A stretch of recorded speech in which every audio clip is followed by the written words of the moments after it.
Hi, I'm back with the second part of what is a liquid? Matter close up.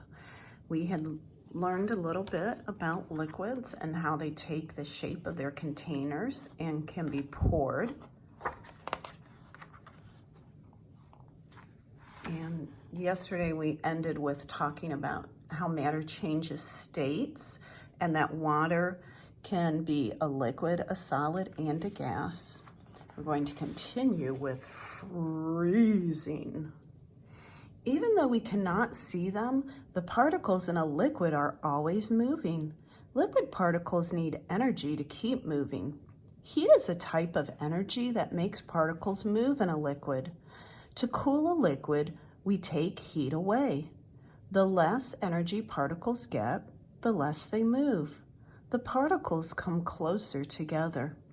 A liquid changes into a solid when enough heat energy has been taken away. This is called freezing. The temperature at which a liquid becomes a solid is called its freezing point. Different liquids have different freezing points. What do you think? Water turns from a liquid into a solid at 32 degrees Fahrenheit. What is the freezing point of water? Hint, the answer is right here on this page.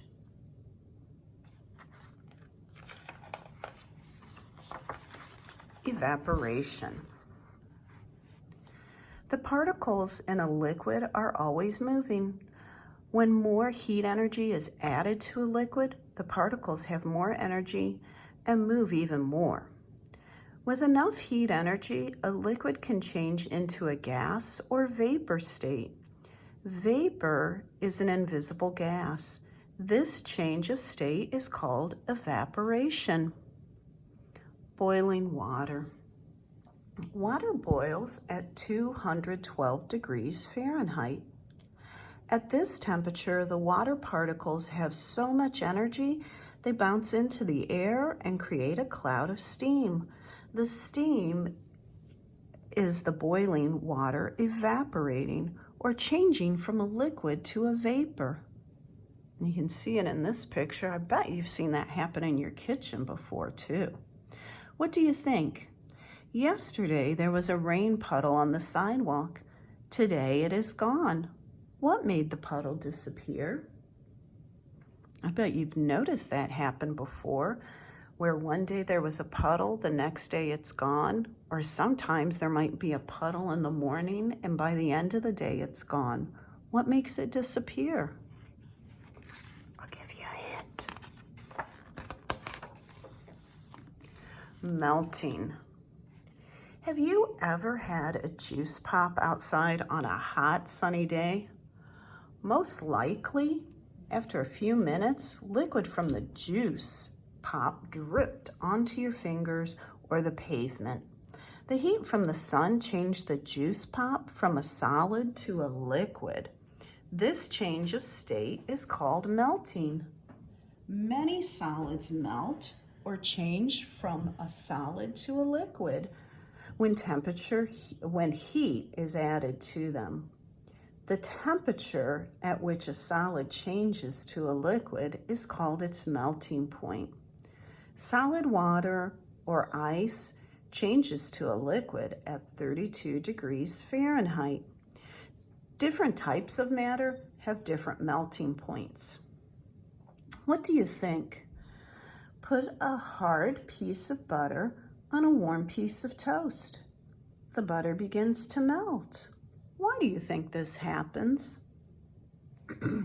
That's something you can try at home with the help of an adult. If you have a piece of toast, you can put some butter on it, or if you don't have butter, you can use margarine. Think about what's happening to that butter and why.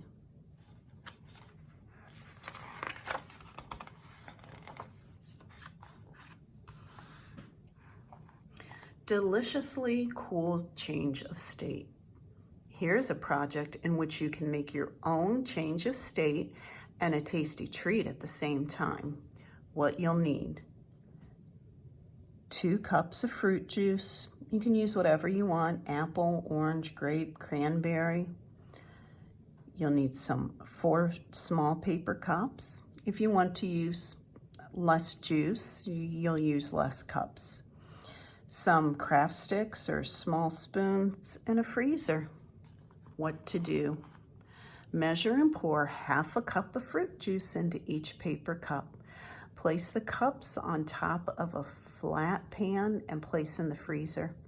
After about 25 minutes, put the craft sticks in the middle of the fruit juice in the cups. Place the tray back in the freezer. Wait about 2 hours. Your juice pops should be ready to eat. This is something you can try, like I said, with fewer cups. You can do it without the sticks. You just won't have a stick in the middle when you're all done. Using liquids. Excuse me. Liquids are useful because they can change their shape. Different types of liquids have different properties, which make them useful for certain jobs. One type of paint is a mix of water and solid material. The liquid makes the paint easy to spread. The liquid then evaporates and leaves only the solid paint color on the object being painted. Some liquids are used to make objects slide easier. Oil is used to move car parts or make moving parts move more slowly. Gasoline is not a gas. It is a liquid used as fuel to move cars. If you want to learn some more about liquids, you can go to any of these websites. It'll give you some more information. Some of them not only on liquids, but on solids and gases as well. And remember, I told you there was a glossary at the end of the book.